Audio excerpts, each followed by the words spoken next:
Paramashivoham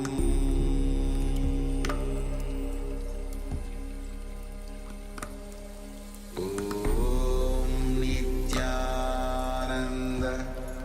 Paramashivoham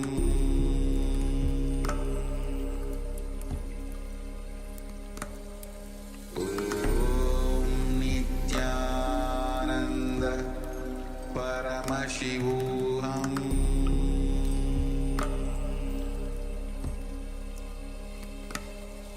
Om Nityananda Paramashivoham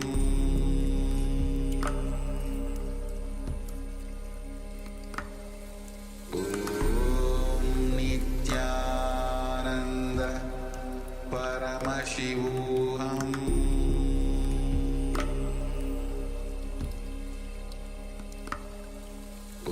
Om Nityananda Paramashivoham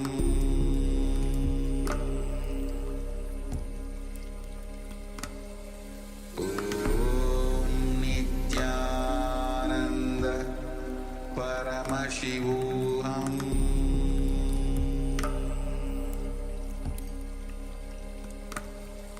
Om Nityananda Paramashivoham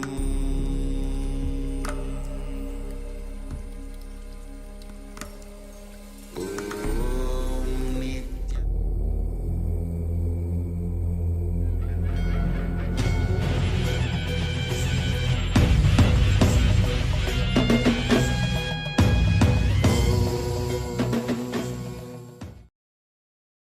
Welcome to the Pratama Vinyasa Krama 108 Asana sequence of Nityananda Yoga. Before we start the yoga session, we request all the male bodies to please remove your upper cloth, for yoga is a ritual, and male bodies remove the upper cloth for any Hindu ritual. All the female bodies, please tie up your hair, and we request all the participants to please wear a black dress, apply vibhuti on your forehead. If you are a male body, apply it on the 16 places over your body. Apply kumkum and any aushadha from the Supreme Pontiff of Hinduism you have available. Wear your Rudraksha mala, the Abharanam, to intensify the energy which you can hold throughout the yoga practice. Also, make sure to keep a Shri Yantra, which is a sacred mandala, in your room where you practice the yoga. If you don't have a Shri Yantra available, don't worry. We are projecting it in the background of our acharyas. Now settle down on your yoga mat and get ready for the ritual of yoga. Sit straight with your head, neck and spine in a straight line. Join your hands in Namaskara Mudra in front of your heart center. Close your eyes. Visualize Swamiji in your inner space as we chant the Sadguru Vandanam. Nityanandam Paramasukadam Kevalam Jnanamurtim Dvandvatitam Gaganasadrasham Tattvamasyadilaksham Ekam Nityam Vimalamachalam Sarvadhi Sakshibhutam Bhavatitam Trigunarahitam Sadgurum Tam Namami. Next, we are going to chant the Shiva Mula mantra. Om Ham Haum Shivaya Namaha 11 times. Please follow along internally. Om Ham Haum Shivaya Namaha. Om Ham Haum Shivaya Namaha. Om Ham Haum Shivaya Namaha. Om Ham Haum Shivaya Namaha. Om Ham Haum Shivaya Namaha. Om Ham Haum Shivaya Namaha. Om Ham Haum Shivaya Namaha. Om Ham Haum Shivaya Namaha. Om Ham Haum Shivaya Namaha. Om Ham Haum Shivaya Namaha. Om Ham Haum Shivaya Namaha. We will be performing the Tadvachamanam, the ritualistic cleansing. Now keep your hand, the right hand, in the shape of a cow's ear in the Gokarana Mudra, as our acharyas are demonstrating. Then take an udani of water, pour it into your right palm. We're going to chant a mantra thrice. Each time, sip the water from the bottom of your palm whenever the word Swadha is chanted. Om Atmatattvam Shodhayami Swadha. Take another udane of water. Om Vidyatattvam Shodhayami Swadha. Pour another udane of water into your palm. Om Shivadattvam Shodhayami Swadha. Now wash your right hand with the water from the Panchapacham and wipe your lips twice with the bottom of your thumb as we chant. Om Ham Hridayaya Namaha. Now wash your hand again. With the index, middle and ring fingers joined together, touch above the upper lip and below the lower lip. Wash your hand again. With the index fingers and thumbs joined together, touch the right nostril, the left nostril. And with the ring finger and thumb joined together, touch the right eye, left eye, and the right ear and the left ear. Wash your hand again. With the little finger and thumb joined together, touch the navel, the right chest and the left chest. And with all fingertips joined together, touch on top of the head, the right shoulder, left shoulder, and your heart center. Now wash your hand again. As you clasp the right hand over top of the left, place both hands on the right thigh. Set the Sankalpa, the conscious resolution, what it is that you want to manifest today in today's Nityananda Yoga session as we chant the Sankalpa mantra. Om Mamopatta Samasta Duridakshayadvara Bhagavat Shri Nityananda Paramashiva Prityartham Shri Nityanandeshwari Paramashiva Shakti Sameta Shri Nityanandeshwara Paramashiva Prityartham Cha Adya Purvokta Evam Guna Visheshena Vishishtayam Asyam Shubhadito Purana Arogya Yukta Dridagatra Yogika Sharira Siddhyartham Paramashiva Shakti Avishkaranartham Nityananda Yogabhyasam Karishye. Now wash your hand once more as we chant. Om Apaupasprisya. Keep your Panchapacham and Udani out of harm's way as we are getting ready to start the yoga.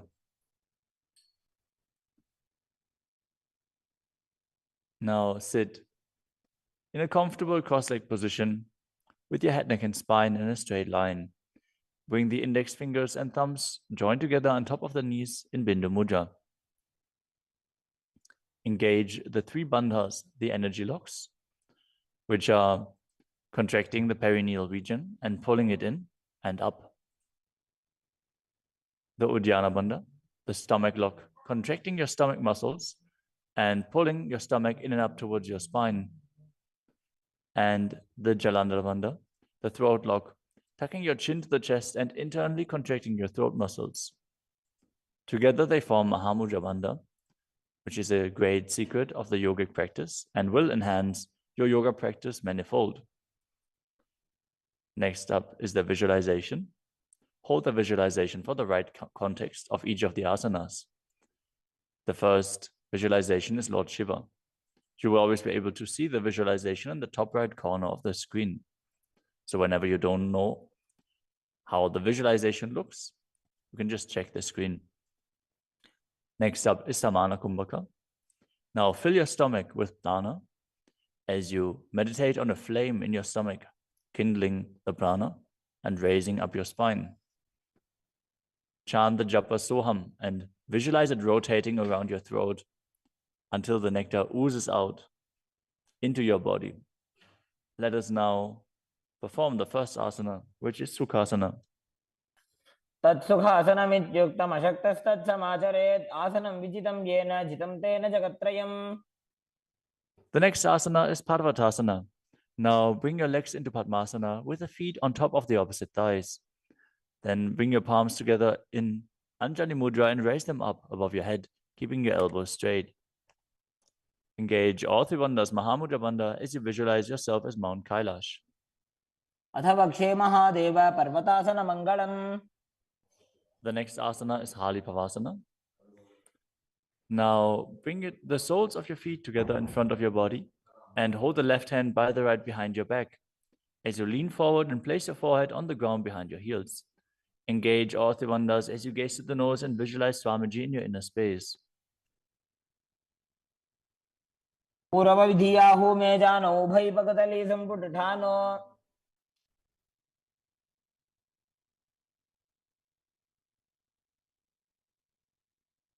The next asana is Nagi Pavasana.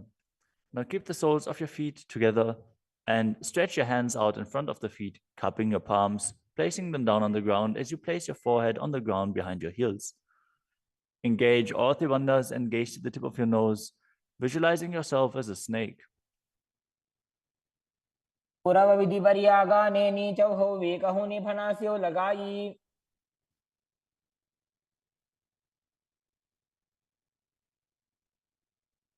Next up is Kokilasana. Now hold the big toes with the index and middle fingers in Prana Mudra.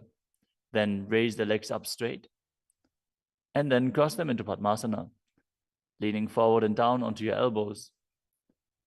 Engage all three bandhas as you visualize yourself as a bird. स्थान्यदासनं वक्ष्ये yen Sidho भवेन्नरः. The next asana is Neti Asana.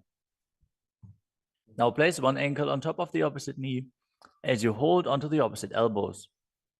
Engage all three bandhas, rotate your arms in a circle and gaze to the nose, visualizing Swamiji in your inner space, and after some time change the direction of the movement.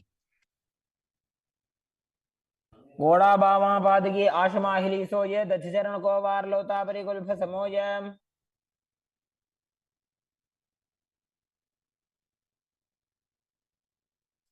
The next asana is Gajasana.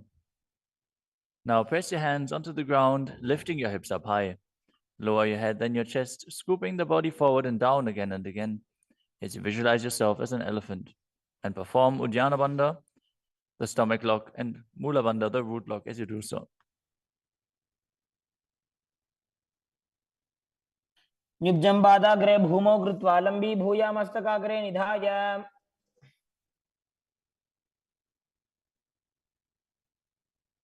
The next asana is Vrikshasana. From the same position, alternate pressing the heel of one foot into the ground while lifting the other heel up. Visualize yourself as a bear as you keep Uddiyana Bandha and Mula Bandha engaged. एकैकं पादमाकुञ्च्य गजासनं कुर्यात् वृक्षासनं भवति. The next asana is Vaishyasana. Now stand tall on the mat with the tips of the on the tips of the big toes, with all other toes raised off the ground. As you keep your head, neck, and spine in a straight line and bring your index, middle, and ring fingers to the heart center in Hridaya Mudra. Visualize Swamiji in your inner space and perform Uddiyana Bandha and Mula Bandha. केशेन पादयुगलं बद्ध्वा तिष्ठेत दोमुखः.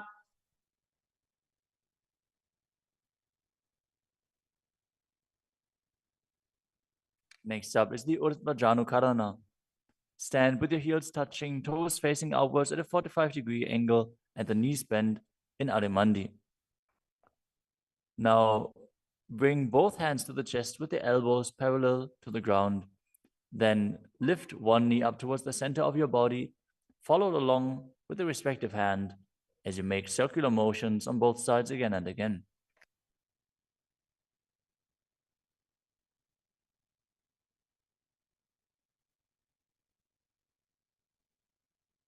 The next asana is Balalingasana. Now interlace your fingers from the outside in Sarvashankari Mudra and hold on to one knee, pulling it up towards your chest. Keep your head, neck, and spine in a straight line and visualize yourself holding a baby as you engage all three bandhas, Mahamudra Bandha.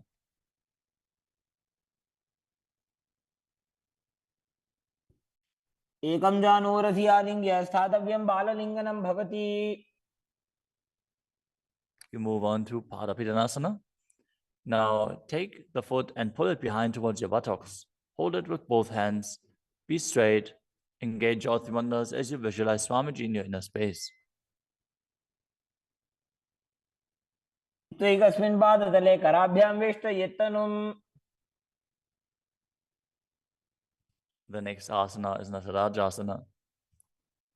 Standing on one leg, hold on to one foot and extend it backwards as you lean forward and stretch your arm out in front in Bindu Mudra, with the index finger and thumb touching, as you visualize yourself dancing as Lord Nataraja and perform the Mula Bandha. उत्तानपादं क्रौञ्चं च मरीचिं वीरभद्रकम्. Now stand on the other leg and repeat Balalingasana on the other side, pulling the knee up towards your chest and visualize yourself caressing a baby. एकं जानोरस्यालिङ्ग्य स्थातव्यं बाललिङ्गनं भवति. Now repeat Parapidanasana on the other side. Pull the other foot towards your buttocks and visualize Swamiji in your inner space, engaging all three bandhas. स्थित्वैकस्मिन् पादतले कराभ्यां वेष्टयेत्तनुम्. Now repeat Natarajasana on the other side, visualizing yourself as Lord Nataraja.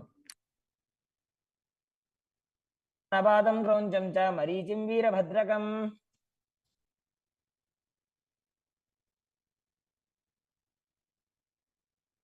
Next up is the Ardha Rechita Karana. From Adimandi position, bring the right foot behind the other with the toes down and the heel up. Keep the left hand at the chest and swing the right arm back and forth, gracefully moving the fingers one by one. Now keep the right hand over top of the nose, uncross your ankles, and repeat the movement on the other side.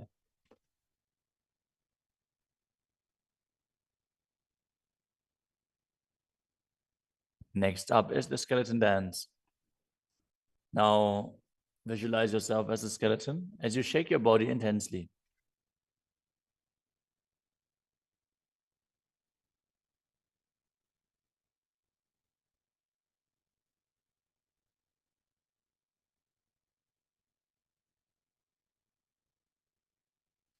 We move on to Katichina Karana. From Adimandi, with the heels together, toes pointing outwards and the knees bent, bring your hands above your head with the arms crossed, palms facing backwards. Now open your hips to one side and open the arms along above your head. Return to the center and repeat the movement on both sides again and again.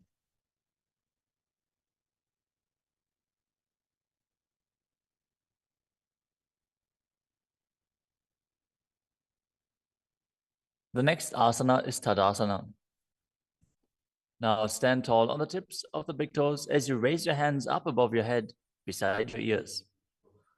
Engage all three bandhas. Visualize yourself as a palm tree as you internally chant the new japa Shivoham. महामुद्राबद्ध कोनो ताड़ासन विभेदकान्. Next up is Uttanasana. From a standing position, lean forward and down, bringing your hands flat to the ground. Take precaution in the case that you are a pregnant woman, for pregnant women shouldn't perform any of the forward bends. Now engage all three bandhas and bring your forehead towards the knees as you visualize Swamiji in your inner space.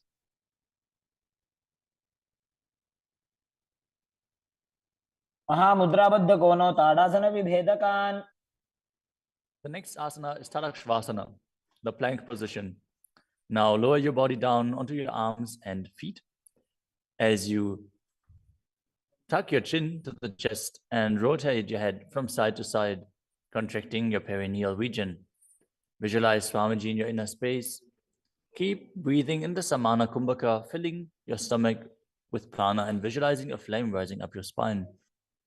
गजासनवस्थित्वा मस्तकं वारं वारं दक्षिणकुक्षिं सव्यकुक्षिं नजेत्. The next asana is Bhujangasana. Now lower your entire body down onto your stomach as you keep the toes pointing backwards and your hands next to the chest. Now raise your head up using the strength of your lower back. Don't lift your body any higher than your belly button up. And open your mouth wide as you inhale through the hollow of your throat in Bhujangani Mudra. Visualize yourself as a cobra as you perform the Mula Bandha. अंगुष्ठनाभिपर्यन्तम् अधो भूमो विनिन्यसेत्. The next asana is Shashasana. Now push your body up back into the plank position and alternate bringing one knee in towards your chest back and forth as you visualize Swamiji in your inner space and calmly breathe through your nose in Sahadra Kumbhaka. जासन संस्थितो जानुद्वयमाकुञ्च्य वारं वारं कर्तव्यं शशासनं भवति. The next asana is Rathasana. From a tall plank position, place one foot in between the two hands as you simultaneously jump one foot back and bring the other one in between the hands. Alternate again and again as you visualize yourself as a chariot. ध्वजासन संस्थितो एकैकं पादं पुरोमार्गेण भ्रामयित्वा कर्तव्यं रथासनं भवति. The next asana is Virabhadrasana. Now keep one foot flat on the ground with the toes pointing forwards and the knee bent at a 90-degree angle. Now extend the other leg back, keep the knee straight and the toes pointed outwards. Raise your arms up parallel, pull the stomach in and up and gaze to your third eye, visualizing yourself as Lord Virabhadra as you perform Uddiyana Bandha and Mula Bandha. पाथिष्ठमतकौण्डिन्यमूर्धकुक्कुटमेव च. Now exchange the position of your feet and repeat Virabhadrasana on the other side. समतकौण्डिन्यमूर्धकुक्कुटमेव च. The next asana is Vrikshasana, the tree posture. Now stand and bring one foot to the inner thigh as you bring your palms together in Anjali Mudra and raise them up above your head. Keep your elbows straight as you gaze forward and visualize yourself as a tree. अमोरमूलदेशे च जाम्यं पादं निधायतु. The next asana is Garudasana. Now bring the raised leg to the opposite hip. Join your hands in Namaskara Mudra in front of your heart center as you visualize yourself as Lord Garuda and engage the Mula Bandha. गरुडासनमावक्ष्ये येन ध्यानं स्थिरं भवेत्. Now stand on your other leg and repeat Vrikshasana on the other side. वामोरुमूलदेशे च जाम्यं पादं निधायतु. Now repeat Garudasana on the other side, keeping the standing leg as straight as a rod and visualizing yourself as Lord Garuda. गरुडासनमावक्ष्ये येन ध्यानं स्थिरं भवेत्. The next asana is Trikonasana. Now stand and step one leg forward and the other one far back, keeping the front toes pointing forwards and the back toes facing sideways. Now bring your hands parallel to the ground and lean forward and down as you keep one hand down and the other one raised up. Gaze upwards, visualizing yourself as a triangle as you perform the Mula Bandha. उत्तानपादं क्रौञ्चं च मरीचिं वीरभद्रकम्. Exchange the position of your feet. Step the other leg forward as you repeat Trikonasana on the other side. उत्तानपादं क्रौञ्चं च मरीचिं वीरभद्रकम्. Next up is the Nikuttaka Karana. From Adimandi position, heels touching, toes pointing outwards and the knees bent, raise one heel off the ground and bring your hands in front of the heart center with the palms facing each other. Now stump the rest heel to the ground, raise the other heel up and exchange the position of your hands again and again.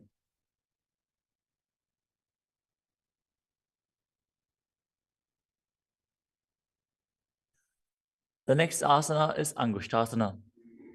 Now lower your body down onto the tips of your toes, placing the perineum on the back of your heels. Raise your knees off the ground and keep them together as you join your palms in front of your heart center in Namaskara Mudra.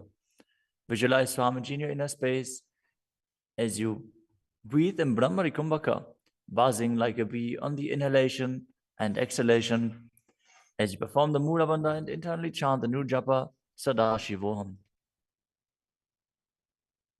बन्धासनमित्याहुः गोरक्षासनमेव च. The next asana is Saurasana. From the tips of the toes, extend one leg straight out with the heel down and the toes up. Keep your fingers down on the ground by the sides with the palms facing forward in Vara Mudra. Visualize Swamiji in your inner space as you perform the Mula Bandha. प्रसार्य एकं पादतलं संस्थाप्य त्वेकपादकम्. The next asana is Vidunanasana.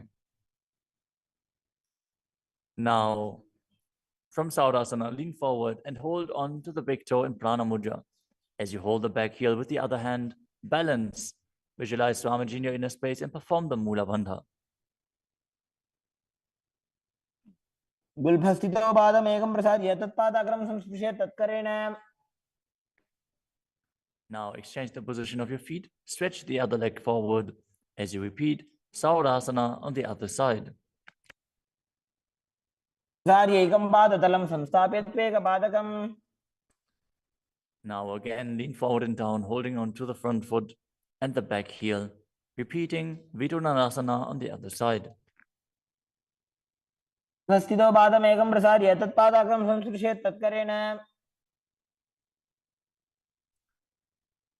The next asana is Brahmajarankushasana. As you keep the toes on the ground and the perineum placed on top of the heels, which are raised off the ground, keep a gap between your legs and place the back of your hands on top of the respective knees. Contract the perineal region and tuck your chin to the chest as you gaze in between the two hands in Shambhavi Mudra, with eyes opened wide, unblinking, actually gazing within. As you visualize Swamiji within and perform the Jalandhara Bandha and Mula Bandha. दो भणा पानी होय वैसे एड़ी mail रघुदानी वैसे. The next asana is Kapilasana. Now drop your knees to the ground with the toes tucked behind, sitting your perineum on the heels. As you keep your hands on top of the respective thighs and pull your stomach in and up, contract the perineal region, gaze to the tip of the nose and visualize yourself as Sage Kapila Muni. उभय पगदली समटारावे तिनकी Mahuli core मिलावे.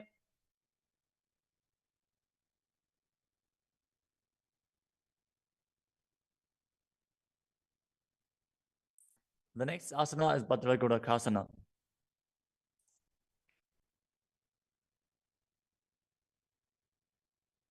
Maintain the same position as you shift your gaze up to the third eye. Visualize Swamiji in your inner space as you buzz like a bee in Brahmari Kumbhaka.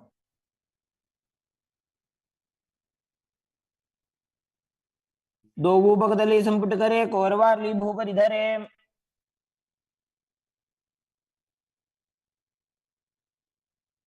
The next asana is Suryasana.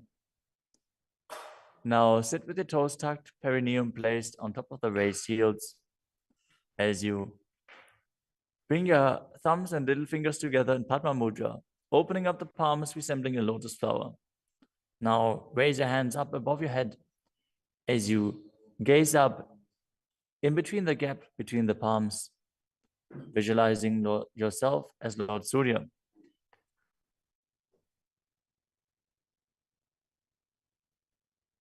एड़ी दो गुदातरी आने फना पानी बैठक अब निठाने. The next asana is Mandukasana. Now sit with the toes flat, perineum on the heels. As you keep your hands on top of the knees, lift the tongue up against the roof of your mouth. As you catch the nectar of immortality dripping from the Sahasrara chakra with your frog tongue, as you visualize yourself as a frog in Manduki Mudra. Gaze to your third eye, breathe calmly through your nose in Sahajra Kumbhaka as you perform the Mula Bandha. पादतलो पृष्ठदेशे अंगुष्ठे द्वे च संस्पृशेत्.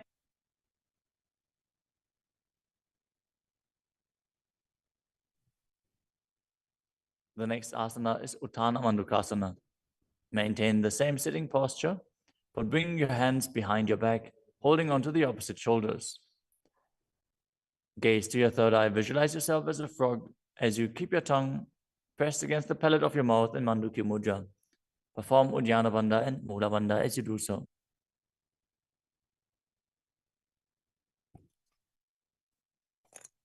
मंडूकासन मध्यस्थं कुर्पराभ्यां धृतं शिरः. The next asana is Simhasana. Now cross your ankles and sit on your feet. As you keep the knees wide, fingers spread on top of the knees, open your mouth wide, stick out your tongue and exhale forcefully as you gaze at the tip of your nose and visualize yourself as a lion.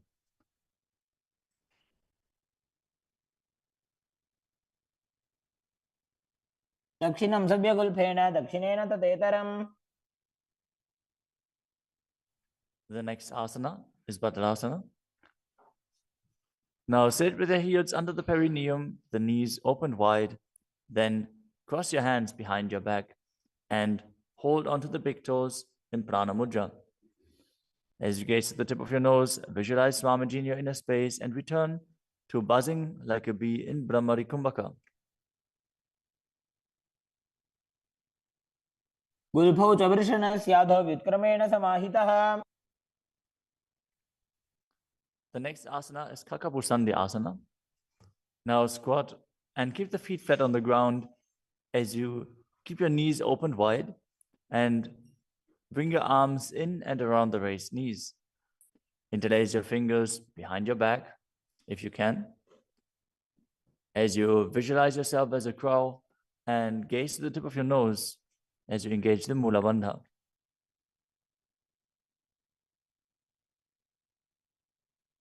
प्रथमे वेशक उगठाने दो वो हाथ भगवनी च आने. The next asana is Kanipavasana. Now keep the palms on the floor, shoulder width apart. Bring your knees onto the back of your arms towards your armpits. Lean forward, raise your feet off the ground as you visualize Swamiji in your inner space and balance on your arms.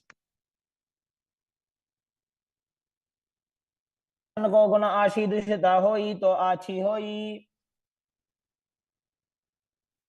The next asana is Kapali asana. Now place your hands on the ground, shoulder width apart. Bring the top of your head onto the ground. Please take precautions if you have any neck injuries or high blood pressure. Any of the inverted postures. Now bring your knees onto the elbows, your hips over the shoulders, and straighten your legs up as you gaze to the nose and visualize Swamiji in your inner space. Isha धरती टेकी पग दो वो मिलीवा ऊंचा करे.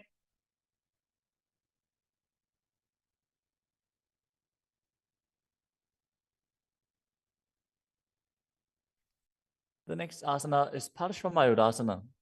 Now squat on the toes with the legs together, twist your body and place both hands to the side as you align your elbows with the knee and hip and lean onto your arms, balance, extending your legs to the side. Gaze to your third eye as you visualize yourself as a peacock and exhale fully in Rechaka Kumbhaka as you hold your breath in the exhaled state. Perform the Mula Bandha as you do so. मयूरं दंडवत् कुर्यान् मायूरं दंडनामकम्. Now twist your body in the other direction and repeat Parshvamayurasana on the other side. मयूरं दंडवत् कुर्यान् मायूरं दंडनामकम्. The next asana is Bhairaganathasana. Now place both hands on the ground, shoulder width apart. Stretch your legs back straight into Tadakshvasana, the plank position. As you step one foot outside the respective shoulder and bring it in between the two hands. Gaze to your third eye. Visualize yourself as Lord Kala Vaidava. As you breathe in your Rechaka Kumbhaka and perform the Mula Bandha. आसन की गुण पीती जागी. Now step the front foot back and step the other foot outside the shoulder in between the hands. Gaze to your third eye in Shambhavi Mudra with the eyes open wide, unblinking, as you visualize yourself as Lord Kala Bhairava.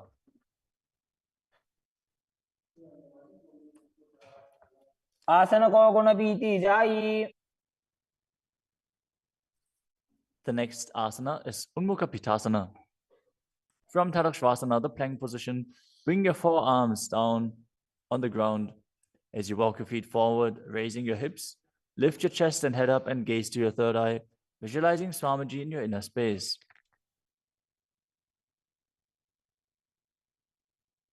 भून्यस्थो जानुनी हस्तो चतुष्पदम वाङ्मुखम्.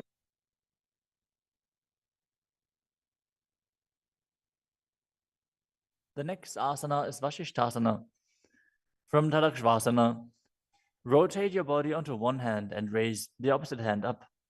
Keep the balancing hand directly beneath your shoulder As you raise your hips and gaze up towards the sky, visualizing yourself as Sage Vashishta as you perform the Mula Bandha. ऊर्ध्वकुक्कुटवासिष्ठमरीचिहलमत्स्यकम्. Now twist your body in the other direction. Balance on the other hand as you repeat Vashishthasana.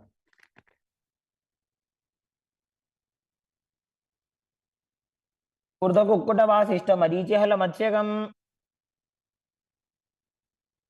Now come to a seated position and extend your legs out in front with the heel down and the toes pointing up. Now bring your hands under the buttocks with the palms facing up. Keep your spine straight, elbows close to your body. Tuck your chin to the chest. Contract the perineal region. As you gaze through the nose, visualize yourself as Lord Hanuman and internally chant the new japa Mahasadaशिवोहम.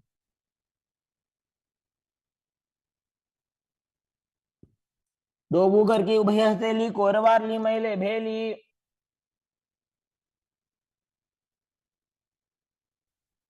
Next up is Paschimottanasana.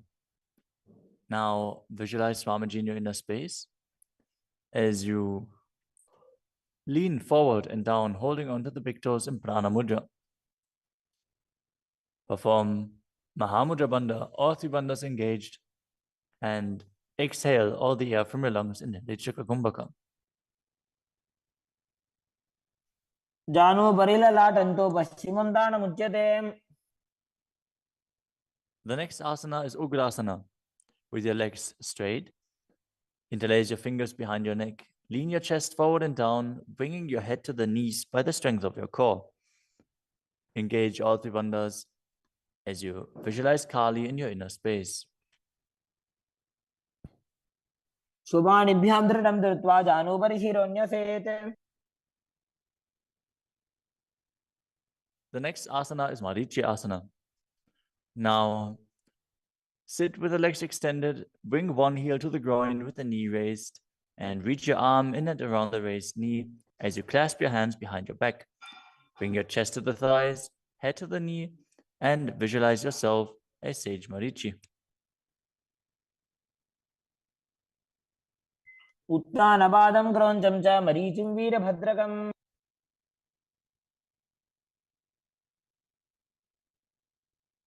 Now drop the knee down to the ground and lean forward, holding onto the front foot with both hands. As you exhale all the air from your lungs, gaze to the nose, visualize Swamiji, and perform Mahamudra Bandha in Mahamudrasana. मुद्रां प्रवक्ष्यामि तन्त्रेऽस्मिन् मम वल्लभे. Now extend the other leg out. Bring the other heel towards the perineum with the knee raised. As you lean forward and interlace your fingers behind your back in Marichi Asana on the other side. उत्तानपादं क्रौञ्चं च मरीचिं वीरभद्रकम्. Now drop the knee down, lean forward, hold onto the foot, engage all three bandhas, repeating Mahamudrasana on the other side. महामुद्रां प्रवक्ष्यामि तन्त्रेऽस्मिन् मम वल्लभे. The next asana is Bhadrasana 2. As you sit and bring the soles of the feet together with your heels close to the perineum, keep your knees wide, hold your feet firmly with both hands, and maintain a straight spine as you gaze to the nose and visualize Swamiji in your inner space. उल्भौ तु वृषणस्यादः सीवन्त्याः पार्श्वयोः क्षिपेत्.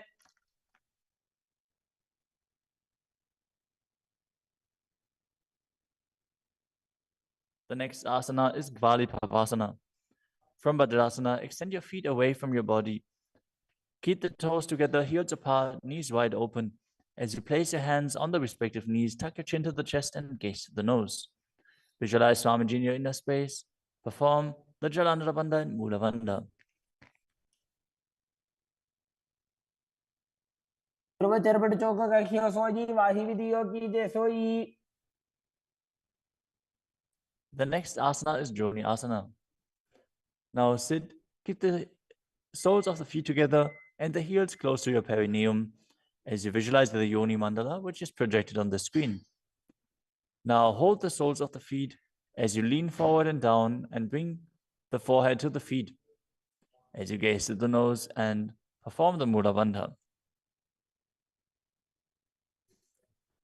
दोवों पकतली संपुट करे एड़ी मेड़ के ढिंग धरे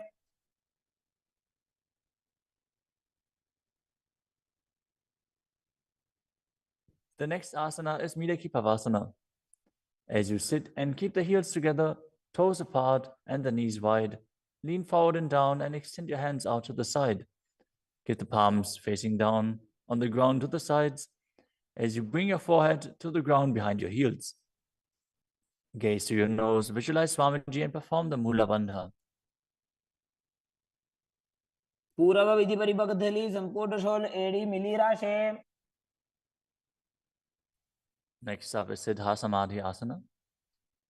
Now sit and keep the toes together, heels apart. As you bring your arms below the shins, extend them out to the sides and keep the palms facing up.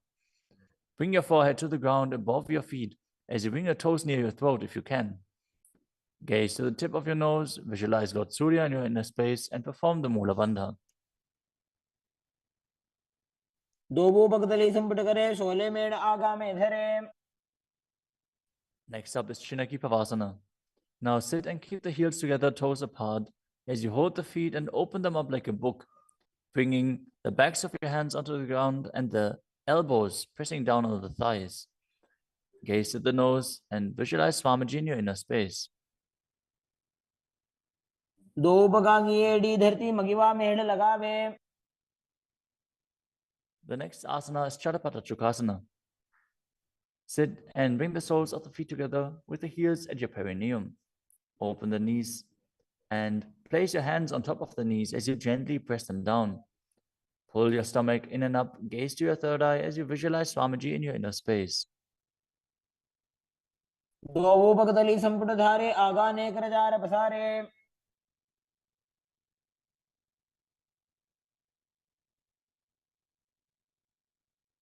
The next asana is Bhairavasana.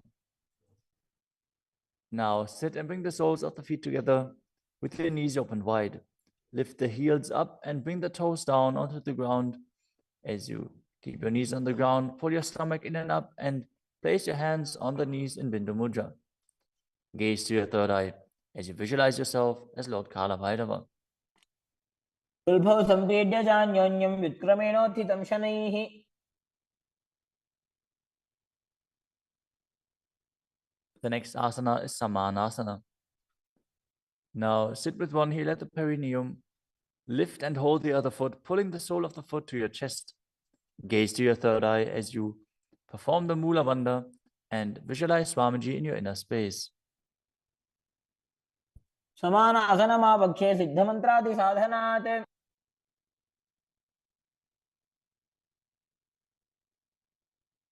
The next asana is Apanasana. As you sit, place one leg on top of the respective shoulder and raise the other foot upwards and straight. Keep the hands on the ground to the sides as you gaze to your third eye and visualize Swamiji in your inner space. परं पादमेकञ्च स्कन्धे चारोऽपि यत्नतः. Now repeat Samanasana on the other side. Bring the other heel towards your perineum and pull the opposite foot towards your chest. समान आसनमावक्षे सिद्धमन्त्रादि साधनात्. Now repeat Apanasana on the other side. Bring the other leg over top of the respective shoulder, extending the opposite leg forward and up.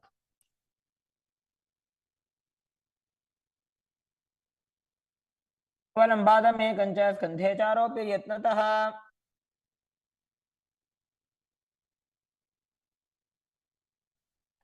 Next up is Gomukhasana.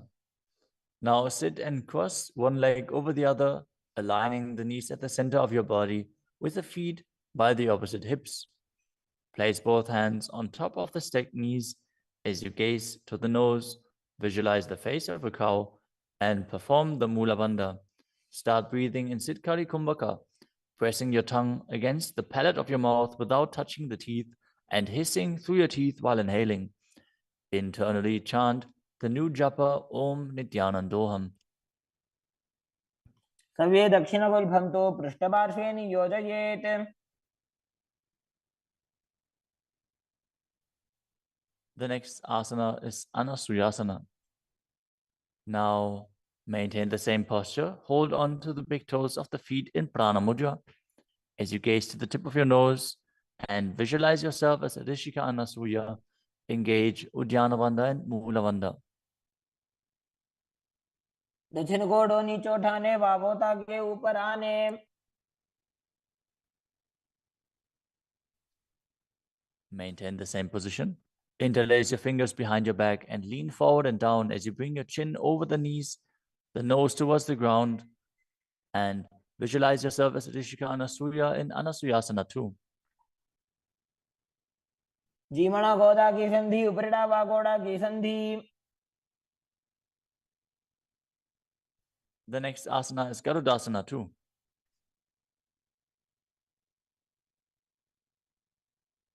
Now sit on the ground with one heel pressed against the perineum. As you keep the opposite foot flat on the ground with the knee raised to your chest. Keep the hands on the respective knee. As you visualize yourself as Lord Garuda, gaze to the nose and perform the Mula Bandha. दावो बगमोडी एडी माहिलो गुल्फ मूलद्वारणी चैदे.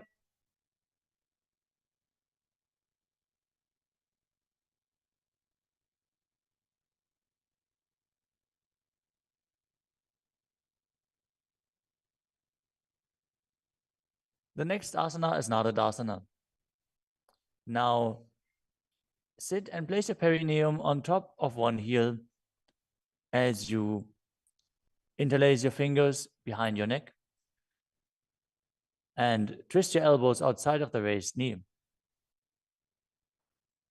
Gaze to your third eye and visualize yourself as Narada as you perform the Mula Bandha. पिष्टि जवाम पगदली केरी भूपरिता हिल लगा बेफेरी. Next up is Matsya Pitakasana. Now place one foot on top of the opposite thigh. Wrap the respective arm around the knee, holding onto the opposite shin as you hold the big toes with the other hand in Prana Mudra. Visualize yourself as Matsya, the fish avatar of Lord Vishnu, as you perform the Mula Bandha. नवामांगुष्टंतो गृहीतं मध्य पीठकम्.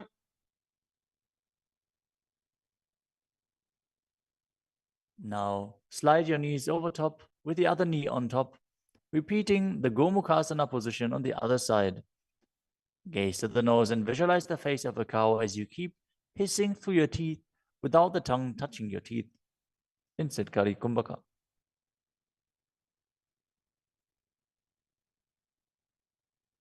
सर्वे दक्षिणगुल्फं तु पृष्ठपार्श्वे नियोजयेत्.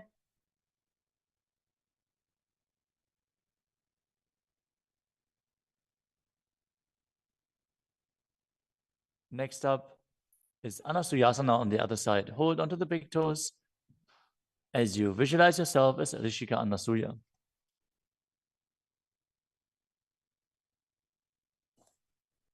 दक्षिण कोडो नीचे उठाने, वामों के ऊपर आने.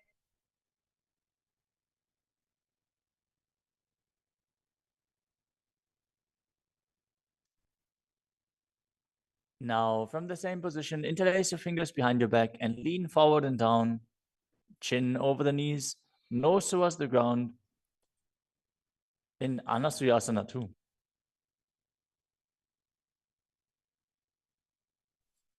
जीमणा गोदा की संधि, उपरिड़ा वागोड़ा की संधि.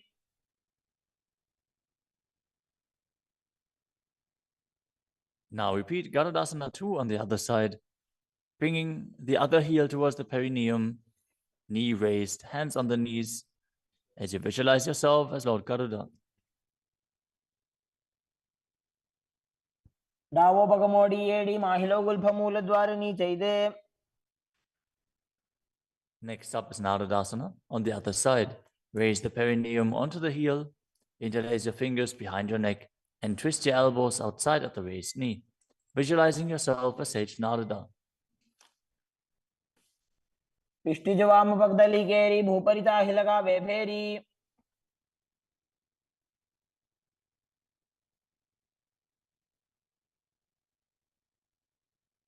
Next up is Matsya Pitakasana on the other side.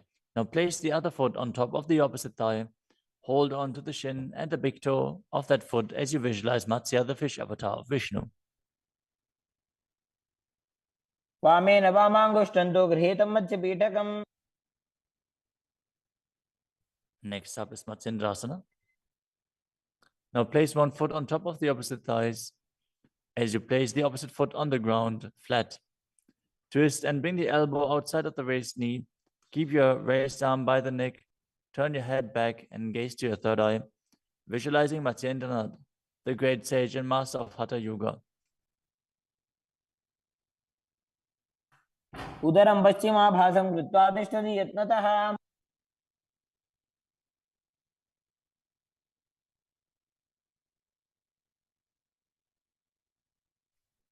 The next asana is Kubhasana. From Matsyendrasana, twist and bring your elbow outside of the raised knee as you extend your hand down to the foot, keeping the opposite hand at the respective ear. Twist your body back. Gaze back and up towards your third eye, visualizing yourself as a camel.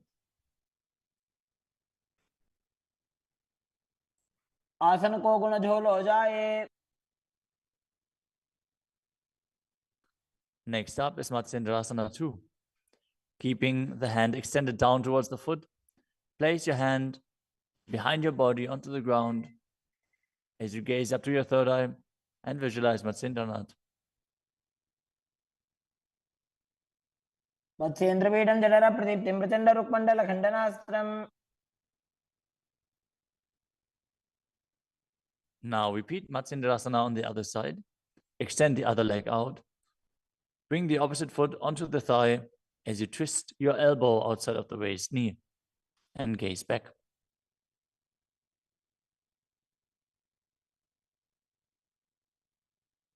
उदरं पश्चिमाभासं कृत्वा तिष्ठति यत्नतः।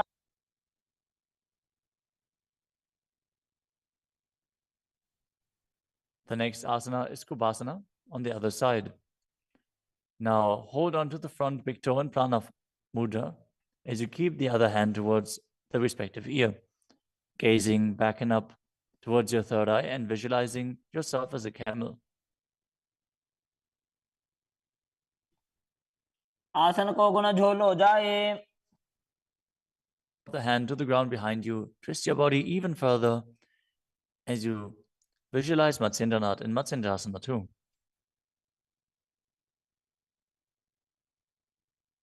मत्स्येन्द्रपीठं जठर प्रदीप्तिं प्रचण्ड रुक्मण्डल खण्डनास्त्रम्।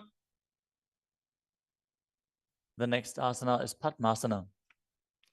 Now place your feet on top of the opposite thighs as you keep your palms flat on the respective knees. Engage all three bandhas, Mahamudra Bandha, as you gaze at the tip of your nose. Visualize yourself as Lord Shiva. Breathe in Sitali Kumbhaka, now pressing your tongue against the back of the teeth, hissing while inhaling as you internally chant the new japa Om Nityananda Mahasadaशिवोहम. आसनं द्विविधं प्रोक्तं पद्मं वज्रासनं तथा। The next asana is Padmasana 2. As you sit in Padmasana, cross your hands in front of your body and hold onto the big toes in Prana Mudra. Gaze to the nose, visualize yourself as Goddess Parvati, the consort of Shiva, as you perform the Mula Bandha. अनुचरणं कृत्वा ऊरु संस्थो यत्नतः। The next asana is Kukutasana. Now sitting in Padmasana, place your hands on the ground between the two thighs as you lift your body up off the ground. Visualize yourself as a rooster as you breathe calmly into Sahajra Kumbhaka and perform the Mula Bandha. पद्मासनं सुसंस्थाप्य नान्बोरोरन्तरे करो।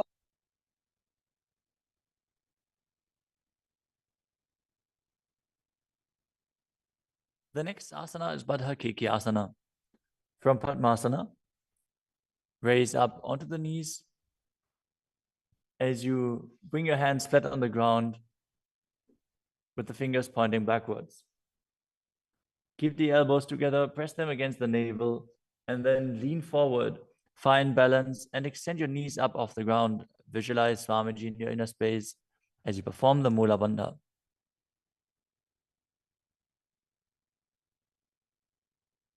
धरामवष्टभ्यकरद्वयेन तत्पूर्वपरि स्थापितानाभिपार्श्वः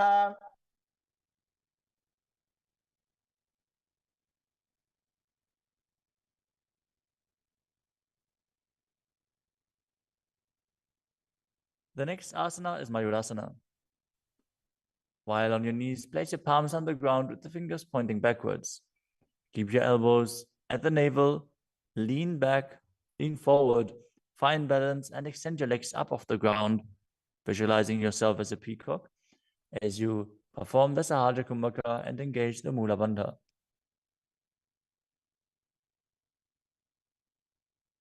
अथ वक्षे Mahadev मयूरासनमुत्तमम्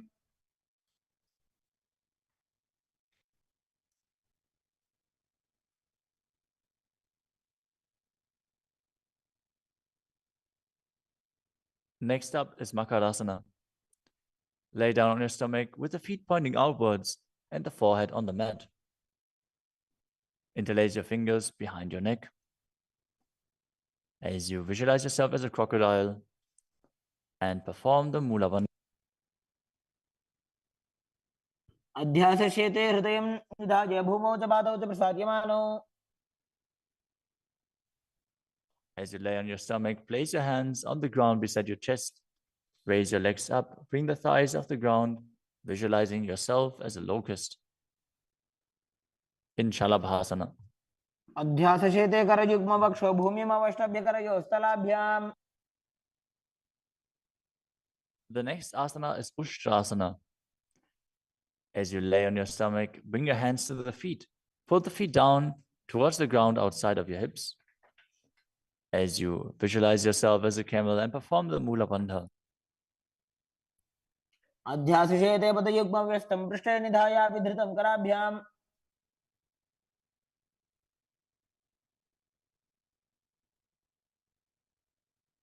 The next asana is Dhanurasana. From Ushtrasana, tighten the grip on your feet and kick the legs back and up as you lean forward and lift your chest off the ground. Gaze up to your third eye and visualize yourself as Pinaka, Lord Shiva's bow.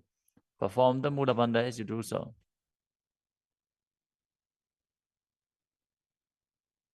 त्रिसार्यपादौ भुविदण्डरूपौ करौ च पृष्ठे धृतपादयुग्मम् The next asana is Bhagasana. Now come to a kneeling position with your feet flat on the ground, sitting in between the two heels. Place your hands on top of the knees. Visualize Swamiji in your inner space. Breathe calmly through your nose in Sahaja Kumbhaka. As you gaze to your third eye, contract the perineal region in Mula Bandha and internally chant Om Nityananda Paramashivoham. उल्टा मोड़ी पाओ तो वैसे बहुरो जुगते करे कैसे The next asana is Gohi Asana. From the kneeling position, place your elbows on the ground, shoulder width apart. As you interlace your fingers, bring your head towards the ground and hold it with your hands. Now raise your hips up. Walk your feet forward until your hips align with your shoulders. And then raise your legs up off the ground and pull the knees close to your chest. Try to touch your chin with the knees as you roll your body up in the inverted posture. Gaze to the nose and visualize Swamiji in your inner space. दो हाथ की कहुनी जोई पुनिह कलाजी जाने दोई Now, from Gohi Asana, extend your legs up straight into Shirshasana. Gaze to the nose and visualize Swamiji in your inner space as you perform the Mula Bandha. विपरीतं मण्डलं च द्विधैव विदितं हिनः Gently lower your body down and come to a seated posture. Now sit with your hands behind your calves. and stretch your legs up. Bring your forehead to the knees as you come to a vertical position with your legs. Visualize Swamiji in your inner space and perform the Bhastika Kumbhaka, rapidly exhaling from your diaphragm, pushing the air out without inhaling, like the bellows of a blacksmith. We're going to perform Bhastika Kumbhaka for the next few asanas, so keep your core engaged and rapidly breathe through your nose. दो हाथ पग बाहर आने, घोड़ा तरे का घसीटा ने. The next asana is Parighasana. Now sit and extend your legs out and up at a 45-degree angle. Bring your hands behind. Hold the opposite shoulders as you keep the chest upright, legs straight, toes pointed. Gaze to your third eye as you visualize yourself as a mace.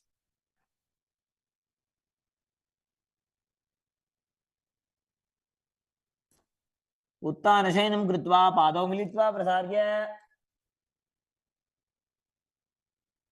Keep breathing rapidly as you sit and extend your legs out and up at a 45-degree angle. Keep your arms parallel to the ground or bring them down to the ground as you gaze to your third eye and visualize yourself as a boat in Naukasana. उत्तानशयनं कुर्पराभ्यां भूमिमवष्टभ्य. Next up is Rudrasana. Now sit and lift your feet up. Scoop your hands under the heels and pull the feet towards your chest. Keep your spine upright, gaze to the nose as you visualize yourself as Lord Rudra. Perform the Mula Bandha as you do so. पगदली संपूटक हाथस्योपक उचाई. The next asana is Unmukha Pitasana too. Now lay down on your back with the feet flat on the ground, the knees raised up. Bring your palms down to the ground with the fingers just touching the back of your heels. Lift your hips up high. Press the feet into the ground as you tuck your chin to the chest, gaze to the nose, and visualize Swamiji in your inner space. ऊर्ध्वे च जानुनी कृत्वा शवित्वोर्ध्वमुखं तथा उत्थाप्य हस्तौ तिष्ठेतु पीठ उन्मुख नामके. Now lower your body down flat onto the ground. Keep the palms facing up next to your hips. As you contract the perineal region and forcefully pull the Kundalini Shakti up along your spine towards your Sahasrara Chakra in Shakti Chalan Mudra. Relax. Completely unclutch from any micro movements of the body and mind. As you visualize that your body is dead and the Supreme Pontiff of Hinduism, Swamiji, is liberating you. Internally chant the Mahavakya, Om Nityananda Paramashivoham.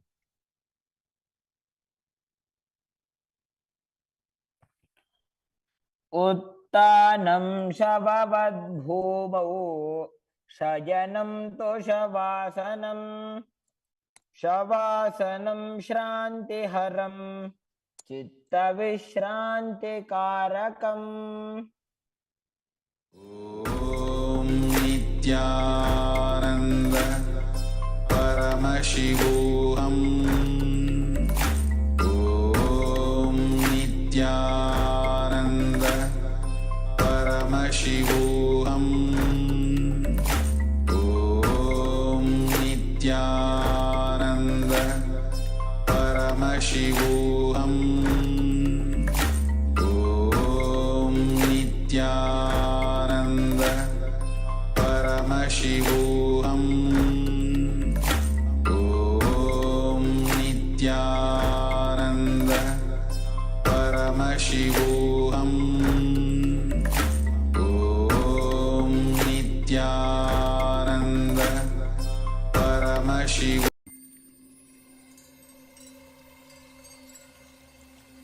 I welcome you all with my love and respect. Let you all open all your three eyes. Om Nityananda Paramashivoham.